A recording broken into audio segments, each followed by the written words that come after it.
Come in. Welcome. I'm E.G. Marshall. Could you suppose that suddenly one of the most simple functions in the world was denied you? That you couldn't, let's say, open a door, or get out of bed, or strike a match, or swallow the food in front of you. Even if all the other mundane actions of life continued, would any normal process of living be feasible if in one area you were completely bewitched? Our mystery drama, The Unbearable Reflection, was written especially for the Mystery Theater by Ian Martin and stars Patricia Elliott and Mandel Kramer. It is sponsored in part by Buick Motor Division and Anheuser-Busch Incorporated, brewers of Budweiser. I'll be back shortly with Act One.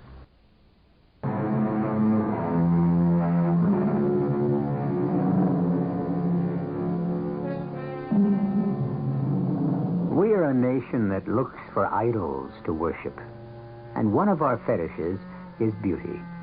Along with that goes another, success. By any measure, Deborah Denton qualifies. Miss America in a not-too-distant year, sometime movie star, and now wife of one of our biggest state's governors, a man who is of presidential timber. That's Debbie. She is everything to hold up to America, man and woman, as an example. A strict religious upbringing, beauty, success in many fields, a press agent's dream, except for one thing. What we see on the surface is exactly the opposite of the real Deborah Denton. Zip me up, will you, darling? I hate to. It makes it so final. Ah, Nick, I'm already late. I'm going to have to burn up the parkway to get back in time for dinner. You could have it with me. Zip first, talk later. Soon, Nicholas, my love. First, I have to get rid of my husband. Divorce him. Not while he's still a possible candidate. You don't want to be named as a correspondent in a divorce suit that hits every headline, do you? Let me buy your husband off, eh? Unfortunately, that is the one thing you can't do. I worship at your feet. How can I own you? Oh, you are a marvelous lover, darling. Not only poetic, but so rich. And I must run. I'll see you to the door. Better not. Let's not take any chance of being seen together. Since the day I took my first step, I've known just where I wanted to go. From the beginning, men have been the central influence in my life. The first, my father. Hard, bigoted, blindly devoted to a barren, demanding religious fervor that he tried to force on everyone.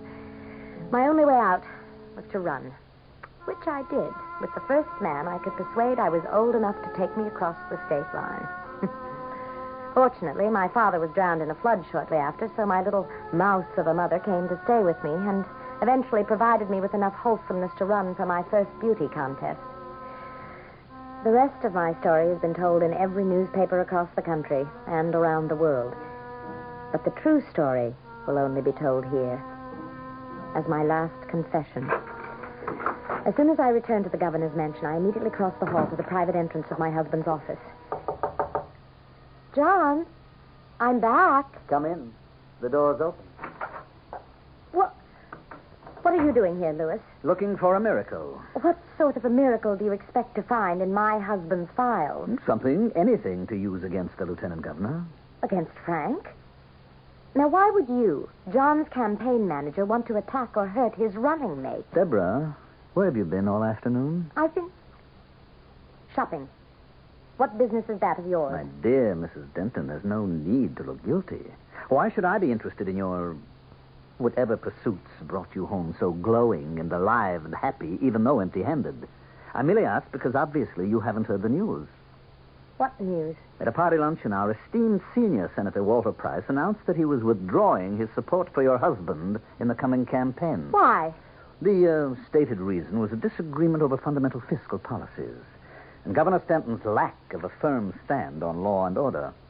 Your husband is no better than an also-ran after Price's speech today. Where is John? With Sam, the party boss. Sam Waters won't desert him. Sam Waters would cut his mother's throat without batting an eyelid, and your husband has been standing in his way for one term. That's more than enough. What do you mean, standing in his way? John has been a wonderful governor, and everyone knows that this is only a stepping stone To the presidency? That was your dream, wasn't it? I don't intend to discuss that with you. What do you mean about John standing in Sam Waters' way? Patronage, my dear lady, the name of the political game. There's been precious little of it since John took over the State House. Because my husband happens to prize his honesty. We've hitched our wagon to the wrong star. We'd both better begin to break out the parachutes and start looking for a nice soft landing. Oh, so you're going to run out on John? No.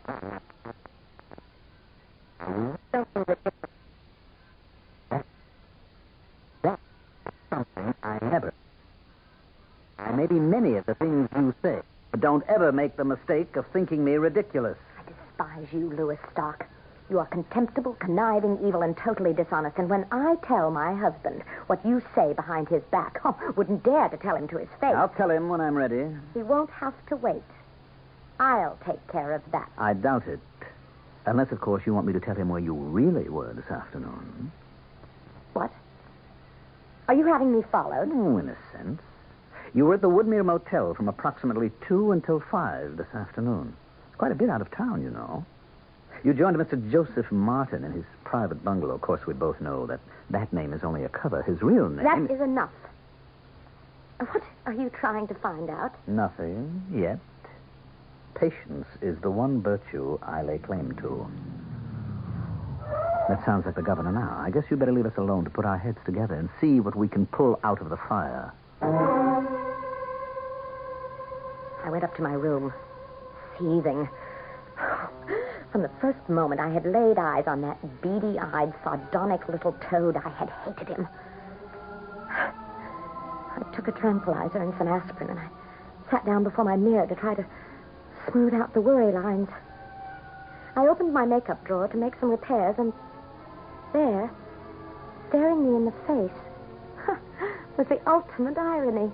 A birthday gift that Louis had presented me with, a gun, to, quote, afford protection while my husband was out campaigning. Knowing now what he knew about me, I would have liked to use it on this man who had given it to me, if only I could get away with it. I pushed the gun back out of sight. I knew that John disapproved of firearms. It was fortunate that I had pushed it back, because without his usual polite knock, John was suddenly in my room. Why, John, darling, you surprised me. Oh, I'm sorry. I just had some pretty bad news. What? It looks as though you're not going to be the governor's lady much longer. Oh, you mean you've decided not to run again? I mean, the party has decided not to support me if I try to run. Then run independently. Not a chance. First of all, I haven't the money. I have no personal wealth, no sources to draw on. Does it have to cost so much?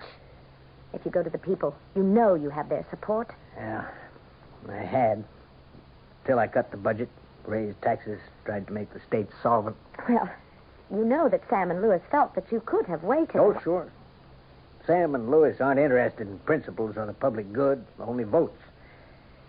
Everything I've tried to do to help the little guy, I mean, the kind of man I consider myself, can be twisted into a mistake if your code of honor is politics first. Well, perhaps it was a mistake to veto the death penalty when you knew everyone was up in arms at the appalling crime rate. I would always veto that. In my opinion, it's against the morality of both man and God. All right, my darling. We won't argue about it. Now, here. Let me sit with you for a minute. Oh, Debbie, darling, I really don't care for myself. As a matter of fact, in a way, I'm relieved. Relieved? Yes. We can live our own lives now. Start having the first of those children we should have had already. Enjoy and get the most out of life for ourselves.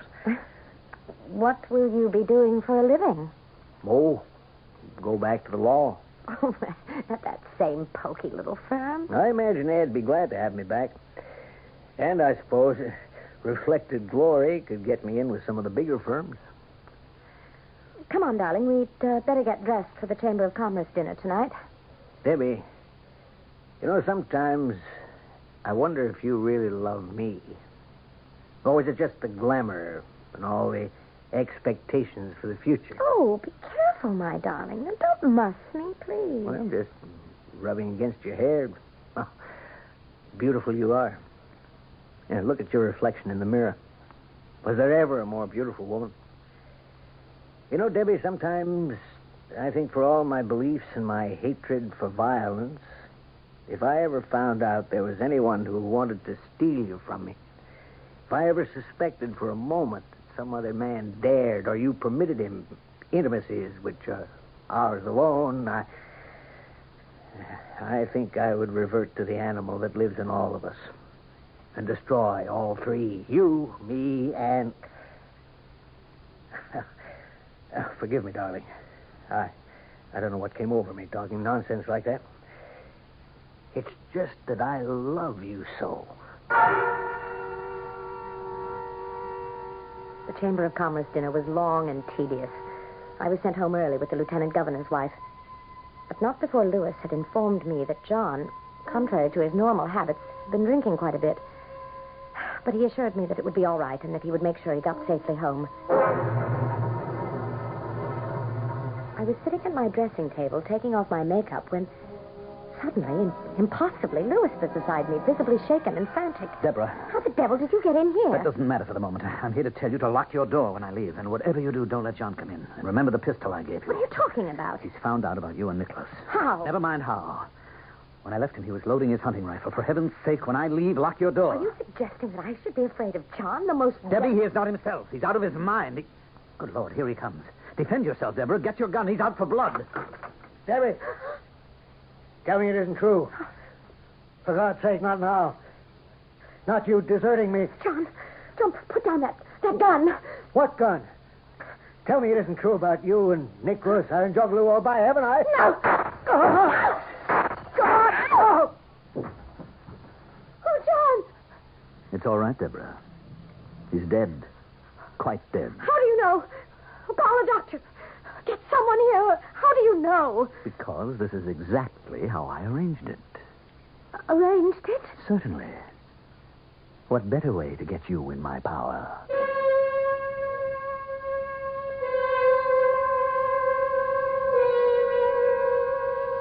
Do you feel there's something strangely out of kilter in this sudden event? Something that does not ring quite true?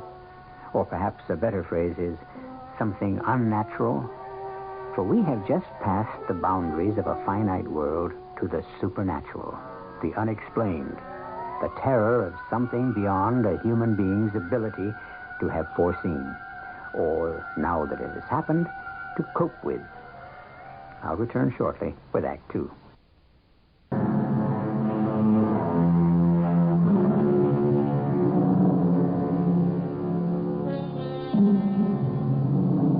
Very, very seldom in life has Deborah Denton committed an act not motivated by her own volition. But on this one of very few times, she has done what would have seemed impossible to her. She has lost her head completely and committed homicide. Not only that, but in front of a witness. The last witness in the world she would have wanted to be there. Instinct tells her that she is caught in a trap. But more than that, some unfathomable prescience sounds a knell within her that the trap is worse than could humanly be possible. What do you mean, in your power? You just murdered your husband in front of me. It wasn't murder. It was self-defense. You saw he was going to kill me. Kill you with what? With the hunting rifle. What rifle? The one he had in his hands. The one... I don't see any gun in his hands or anywhere near him. But you said that he... Did I? I don't think I remember that. But you must. Now, you burst in here, and you said that John had been drinking at the dinner, and that he was loading his rifle, and that he knew about Nicholas. My dear Deborah, John Stanton drunk and loading a rifle when you knew his aversion to guns of any kind? Would anyone believe he could even use a gun? And how could he have found out about you and Nicholas? I don't know. From you, I suppose. Now, really. Why should I make trouble between you and John? And I didn't burst in here. Oh, at least that's the truth. How did you get in here? Well, that's another matter. Which I don't care about for the moment. You are a witness. And hostile or not, any good lawyer will catch you in your lies and your tricks as soon as he gets you on a stand. Only he won't. Why not? Because I'm not here. The servants have heard the shots and sent for the police. When they come, they'll find you and the dead man alone. You can't get out of this house without being seen. Can't I? Watch. Louis. Louis, where are you? Here I am, Deborah. I don't know what's happening. I must be going crazy. It's a dream. That's all. A dream. Oh, no, it isn't. Not at all. But it can be. How? I'm quite aware how you feel about me. But have you ever wondered how I feel about you? Of course you haven't. I'm dirt under your feet. Now, I warned you not to underestimate me. Now, I might be able to help you if... Who are you? You're inhuman. I think perhaps that's a fair statement. It was really amusing when you first saw me in your room that you should have chosen to say, "What the devil are you doing here?" Is that who you are? Satan himself? Oh, no, my dear. Nothing quite so grandiose. Just a minor demon, a faithful henchman of the anti-faith. Oh, it has to be a dream. There can be no changing the fact that John is dead. That's a fait accompli. But the manner of his death, the place where it happened, and the time can be arranged to suit our convenience, or rather yours, in such a way that you will appear to have had nothing to do with it. And in return, I sign a paper in blood selling you my soul. Oh, now really, Deborah. Surely you don't subscribe to that old-fashioned medieval nonsense. This is the 20th century. Why would I want your soul? I don't know. I mean, isn't that what is always required when you... Traffic with the devil? I wouldn't know. I told you I'm only minor league. Besides, your soul is committed to hell already, my dear. Then what do you ask in exchange? Your body, my beautiful one. Your soul has no interest for me. You must be mad. All right. We'll play it your way. We'll pretend this farce is real. Now, what could you do about John? Set the clock back. John did have a couple of drinks. He left the hotel alone in his car. On the way home, he lost control and smashed into a wall. The car was totaled, and he was instantly killed. And me? You were already at home. You were having a long talk with the housekeeper when it happened about getting a new maid. How could you know that? I put the idea in your head. Why? For reasons of my own, which you will discover later. You can arrange all this? In exchange for you. No. I was afraid of that. You are loathsome and disgusting to me. I don't need your help, and I can get through this by myself. I wouldn't put it past you. It'd be hard to find a jury to convict you, or at least condemn you to death. John does have a rifle. It'll be beside him by the time the police get here. And then you'd better hurry. No. Ha, I might as well be dead or in hell if I belong to you. Very well. I'll make you one last offer. What? If I can't have you yourself, I'll settle for the vicarious. Sell me your reflection. My reflection? That other self who looks back at you from the mirror. All right. Yes. It's almost too late. Quickly. Here, quickly. Sign here. There. And the pact is made.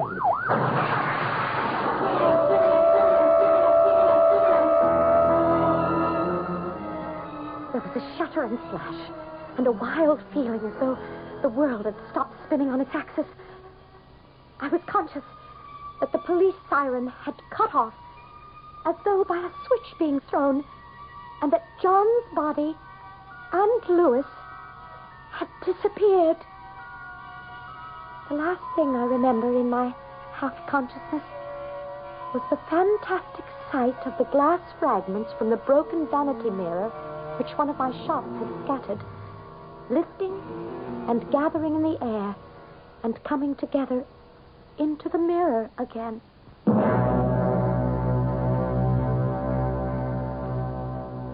And then I must have fainted. I was awakened by a soft but insisting knocking at my door. Just a minute. Who is it? Elspeth, Mrs. Denton, ma'am. Who? Mr. Louis Stark said you'd be needing me. Louis Stark. Just a moment. I'll unlock the door and let you in. Oh, that won't be necessary. Here, let me help you up. No, don't touch me. Who are you? Why, Mr. Stark told me you and your housekeeper had been discussing your needing a lady's maid, so I came to apply. At this time of night? He said it might be sort of urgent, and that you might be needing someone with my special sort of references. And what are those? You should sit down, ma'am. Here, by your vanity table. Thank you. I am a bit shaky. It's why Mr. Stark thought of me. What are you, a nurse? Nothing like that. Just what I am. Just what you need. Well, if I do, it's not tonight. I don't want you here tonight. Are you sure, ma'am? Of course I... What do you mean? Look in the mirror, Mrs. Denton. I don't want to look in the mirror. I can imagine after the nightmares I've been having what Look in the mirror. Oh, anything for a little piece. Oh. Now, do you see why you need someone like me around?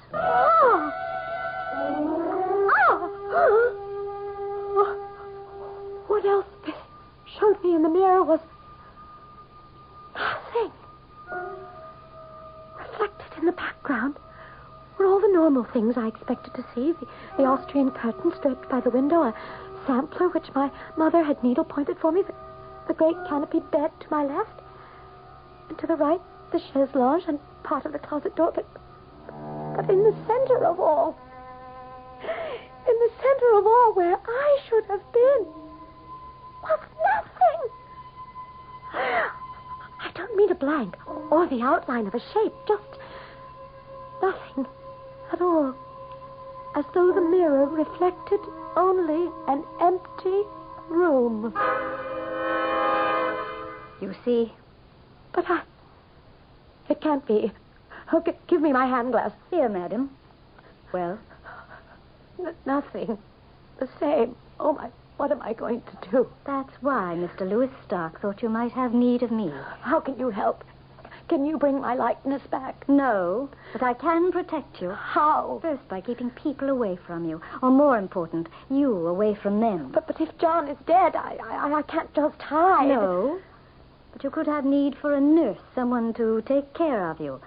We can establish that the shock of his passing has brought on a skin disease you wish to cloak from anyone's eyes, particularly from your own. How will that help? A logical reason for getting rid of all the mirrors in the house, for guarding against the surprise photographer, for concealing the truth, as long as you must be in the public eye. Shall I get it for you?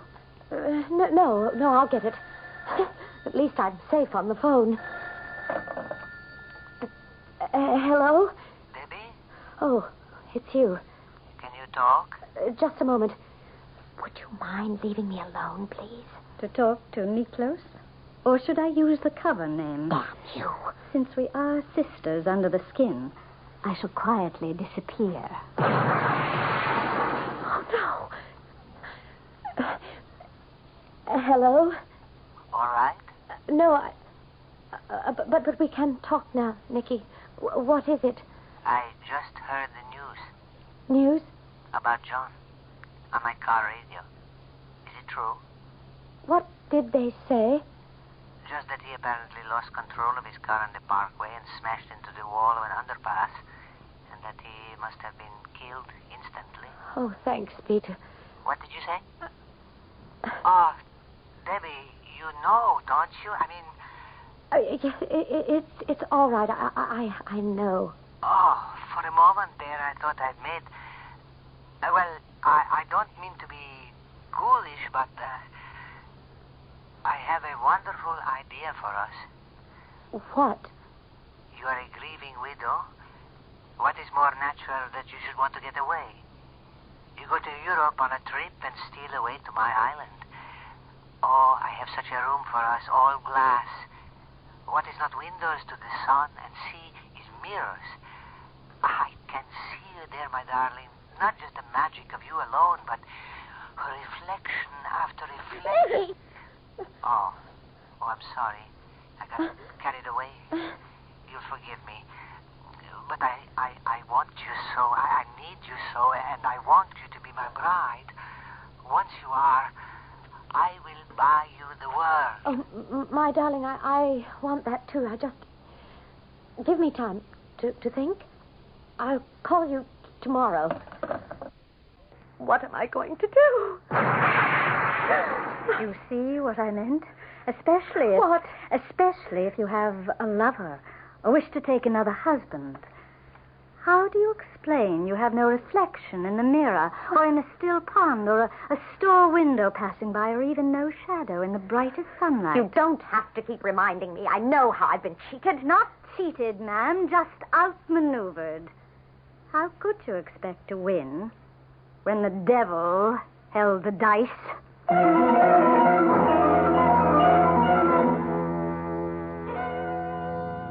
All that Deborah Denton schemed to gain, wealth beyond imagining as Niklos Sarunjuglo's wife seems now denied her.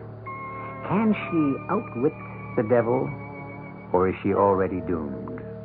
A haunted figure who casts neither shadow nor reflection, set apart forever from everyone else. I shall return shortly with Act 3.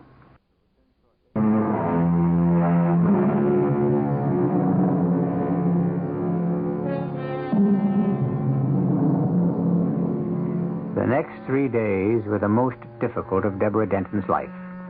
Heavily veiled, even though it was summer, constantly on the lookout for a revealing mirror or the flash of a camera before she had a chance to hide behind someone. She was physically exhausted by the time the body was at last interred. And of all the interviews, the most unsettling and frightening to her was a stolen few minutes with Niklos. My deepest condolences, Mrs. Denton. Thank you, Niklos. I waited till the end of the line. Can't we be alone for a moment? So kind of you to send those lovely flowers. I can't, Nick. Not here. I had nothing but admiration for the governor. Then where? It's important. He was a fine man, and the state will mourn his loss. We all will. You can walk me to the hall. I'll pretend to feel faint. Mrs. Denton, are you all right? Oh, just a little faint. Ah. I'm all right, ladies and gentlemen. I just need to rest. Niklos, if you will be good enough to give me your arm to the stairs, please, forgive me. I'll try to join you again later. Just lean on me, Mrs. Denton. Let me get the door. Oh, thank you. Who is that young woman you brought with you? That is my niece. It is why I have to talk to you. I have to get her back to Greece very soon. No, wait. Wait for me. I can meet you there as we planned, or come back for you. No, don't leave me now. I need you. Oh, you're not well, baby. Not yourself. Maybe we should wait until Until what? Till the rash or whatever it is that makes you wear that veil. Oh, that is nothing. Can't I see you tonight, my darling? Why don't you phone me after? What is it? I don't know. Crazy, but I happened to be looking at that mirror as we passed, and I could swear... What mirror? That one, hanging over the chest. Who put that back? I don't know. But it was so strange. I could swear, looking in it, that I was all alone. Oh, don't be silly. No, come back just a moment. I have got to lie down. Are you trying to change the subject? No, Well, what about tonight? Call me later and check. You know where. I doubt if many men could appreciate, but I'm sure every woman can, the agonizing frustration of being deprived of the use of a mirror, or anything in which one can view oneself. The terror of feeling that you are alive no longer, that you only exist for yourself. Furtively, I found a small mirror from an old pocketbook and checked. Oh, no matter what the angle, there was still no answering image of my face. And I could not rid myself of the sight of the beautiful young woman that Niklos called his niece. I doubted her, hated her, was sick with jealousy for her. Oh, not for Nick himself, but for the wealth and power he meant to me. now that John was gone. I was ready to crawl, to beg, to plead for any small chance from the vile thing that had become my master. You wanted to see me, Deborah? Yes, Louis. Someone hung a mirror in the hall. Do you know about it? Why, yes. I had it replaced. Why? Hundreds of people have come to pay their respects to the late governor. Half of them women. The mirror may not be a necessity, but the total absence of any is missed. I don't believe you. You had it hung to torture me. Oh, just to remind you. I want my reflection back. Are you sure? Sure. I am sure of nothing, thanks to you. Oh, I know I made some kind of pact with you, and I don't expect any mercy, but I hope, I beg that there is some life left for me. If I am to be dragged at last into a hell that is as eternal and is as devastatingly destructive as the last days have been, I am asking you for some last fling at life before you and yours swallow me up forever. You're worried about Nicholas and his niece. Yes. And quite right. The relationship is close, but not familial. Do you mean that she... Oh, that's... Of course she's not his niece. But then, in spite of her desires, she's not yet been able to capture his entirely. You are a master at this, aren't you? To turn a person slowly on the spit, never burning, only scorching. We're two of a kind. How many men have you turned on the spit, hopelessly bound and tied by your beauty and promise, only to abandon them after their purpose had served yours? Supposing I admit it, will that gain me any comradeship with you? What is it you want? So little. My mirror image back again. You're sure that's all? That is all I dare to ask, isn't it? And how will it serve you? Even at the simplest level. A woman cannot live without a reflection. She needs it to begin, live, end her day. And for your sort of woman to reaffirm your strength. For what are you without beauty? Oh, you knew so well when you took it from me I would be back on my knees to beg for it. I was damned the day I agreed. I can't live as ordinary people do. I need Nicky's money, position, power. Neither can the rest of us. The rest of us? We, the powers of darkness, the strength of the world which will ultimately make it our own. I don't mean to align myself with you. How can you help it anymore? Just let me warn you, Deborah. If I return your image, it may not be what you expect to see. It will be what I want the world to see. Can you be so sure?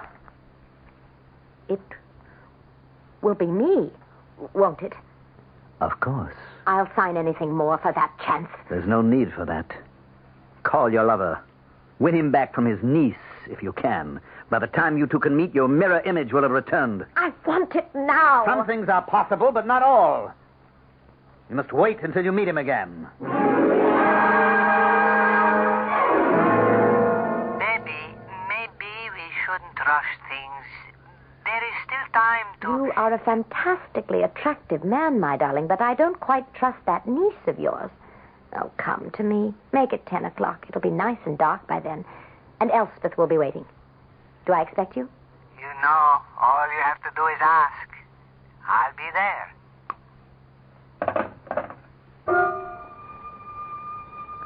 I hung up the phone and sat for a long time thinking. I couldn't rest. So I called Elspeth and made arrangements for Nicholas to be admitted to the house. If you're sure you want me to, Mrs. What Denton. are you talking about, Elspeth? I told you I did. Why wouldn't I want you to? Well, I'm sure it's none of my business, but if I were you, I might talk it over with Mr. Stark. Why? Oh, he's the only one who could answer that, ma'am. Something about that long-set, grim face troubled me. I realized suddenly that it was the almost imperceptibly twisted, evil smile breaking the tight line of her mouth. I could feel my heart drop like a stone into a dark and bottomless pit. And suddenly, Louis Stark, whoever or whatever he was standing before me. Louis. It's 9 o'clock. I thought you should have time to think things over. What are you doing here? Oh, don't worry. I shall be gone long before your lover appears. If you're sure you want him to. Why don't you leave me alone? Haven't you done enough to me? This time I thought I would do a kindness. You wanted your reflection back. against me. As you are. I thought perhaps you'd better look at it before your lover comes. Look. I promise you it is a perfect mirror image of you. For some reason, I am afraid to look. What you see, everyone else will see. Remember, it is your true reflection, and you live or die by it. What does that mean? See for yourself. I will. But by myself.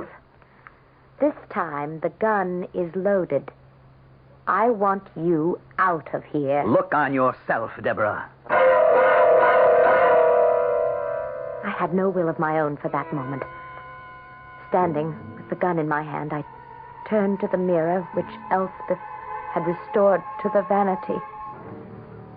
And there I saw a loathsome parody of myself. The hair twisting and writhing about my face like black snakes. The iris of my eyes dull, muddy brown with great dark bruises beneath them. My nose hooked as fiercely as an eagle. My lips drawn in a snarl, their purple color stretched to a death white over two great canine teeth leering back at me as lasciviously as any vampires. Is that what you want your lover to see? No, that isn't me. The real you. No, I'll kill it. If you do, you kill yourself. Then to hell with both of us. Oh, God, no.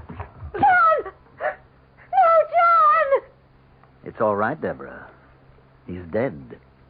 Just as dead as always. Only one difference. What?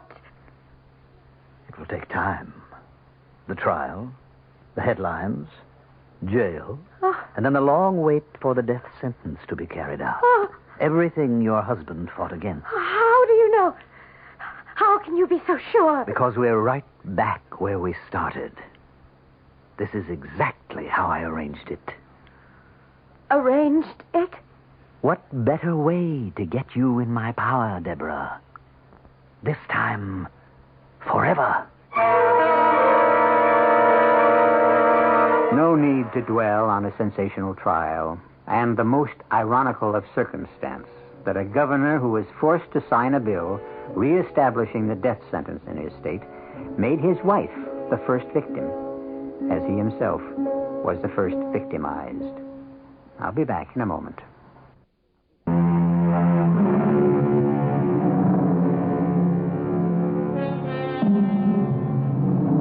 The most damaging witness at the trial of Mrs. Denton, wife of the former governor, was Louis Stark, who reluctantly but devastatingly, under questioning, sealed her death warrant. The audience was sorry for this seemingly sympathetic and unhappy man. But then, as Elizabeth Barrett Browning said, the devil's most devilish when respectable. Our cast included Patricia Elliott, Mandel Kramer, Robert Dryden, and Carol Teitel. The entire production was under the direction of Hyman Brown. Radio Mystery Theater was sponsored in part by Anheuser-Busch Incorporated, Brewers of Budweiser, and Buick Motor Division. This is E.G. Marshall inviting you to return to our Mystery Theater for another adventure in the macabre. Until next time, pleasant dreams.